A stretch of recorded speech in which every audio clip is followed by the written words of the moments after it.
সকাল সকাল ছেলেকে নিয়ে বসে পড়ছি নাস্তা করতে। আসসালামু আলাইকুম, কেমন আছে সবাই? সবাই খুব ভালো আছেন।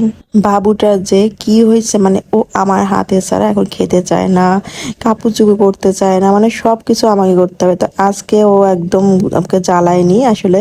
ও খেয়েছে ওর খালামণির কাছে। তো আমি ওকে জিজ্ঞেস করতেছিলাম যে কি করছো না করছো। আসলে পুডিং খেতে তো খুব ভালো লাগে, আর সেটা যদি হয় একদম ঠান্ডা ঠান্ডা, তাই না? তো এই যে ফ্রিজে রাখার জন্য আগের থেকেই বানায় রাখা হচ্ছে, কারণ ঠান্ডা পুডিং খেতে কিন্তু ভীষণ ভালো লাগে। আর এত সুন্দর গরুর দুধটা, মানে এটা দিয়ে যদি পুডিং না বানানো যেত তা একদম কষ্ট লেগে থাকতো, মানে এত সুন্দর গাঢ় ছিল। তো এই যে পুডিং বানাতে লেগে গেছে, আর আমাদের যা কাজ, মানে পোলাপান তো থাকবে, এইসব দেখলে ওরা ধরতে চায়, নাড়তে চায়। গরমের ভিতরে আসলে ভাবছি যে কোন পুডিং বানানো যায়।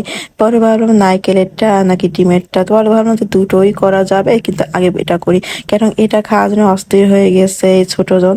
তো ওর জন্য আগে এটাই করা হচ্ছে আর কি। তো সে আবার একটু নাড়ানাড়ি করতেছে আমাদের সাথে, মানে ওই আর কি, মানে যা করে ছোটরা।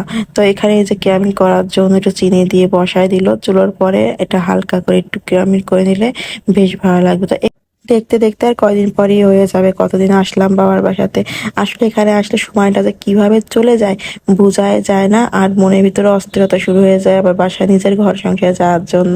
আসলে এটাই হচ্ছে মেয়েদের যে অবস্থা। আসলে বাপের বাড়িতে আসতেও ইচ্ছা হয়, আবার চলে যাওয়ার সময় খারাপ লাগে, আবার যাওয়ার জন্য অস্থিরতা লাগে। সব মিলে আসলে মেয়েদের কোনো ঘর নেই। আবার ওর সবগুলোই মনে হয় যেন আমাদের নিজেদের ঘর। এই হচ্ছে আমাদের আসলে মনের অবস্থা। আসলে মনের অবস্থা বোঝার মতো ক্ষমতা আল্লাহ ছাড়া কারুর নাই। কলার ফুল, এটাকে আপনাদের অঞ্চল কে কি বলে? তো এটা কিন্তু ভাজি ভীষণ ভালো লাগে।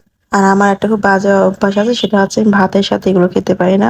আমার এগুলো আসলে শুধু পানি দিয়ে গিলে খাই, বা এমনি শুধু শুধু বসে খাই গরম গরম। অনেকে আছে না ভাত দিয়ে মা খায় আচ্ছা করে, তারপরে খেয়ে ফেলে। কিন্তু আসলে আমার এইগুলো দিয়ে একদম এরকম হয় না। তো যখনই গরম গরম রান্না হয় আমি বাস শুধু এমনি খেয়ে ফেলি। আর এমনি খেতেও কিন্তু বেশ মজা লাগে। তো গরমে গরম করে করে সবই গরমের খাওয়াই আসে। আসলে গরম বলে কি আর সব উপোস তো আর থাকা যায় না, তাই না? তো মা ভুড়ি নিয়ে এসেছিল, তো ভুড়িটা খুব সুন্দর। আমাকে বললাম ঝাল ঝাল করে রান্না করো। আর আমার ভুড়ি দিয়ে গরম ভাত খেতে লেবু দিয়ে ভীষণ ভালো লাগে। মানে সবারই কিন্তু এটা অনেক বেশি পছন্দ। অনেক আছে রুটি দিয়ে খায়। তো রুটি দিয়ে যেটা হয়, আমার রুটি দিয়ে কোনো খাবারই ভালো লাগে না। মানে ডিম রোস্ট বলেন, ভাজা বলেন, বা মাংস দিয়ে, এটা অনেকে বলে সবার পছন্দের খাবার হয়, কিন্তু আমার কাছে খুব বিরক্তকর লাগে। আমার রুটি দিয়ে চাই ভালো লাগে।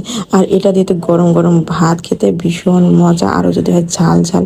তো এই যে হয়ে গেল, মা আমার জন্য তুলতেছিল আমাকে একটু কষানো খেতে দিয়ে আসবে।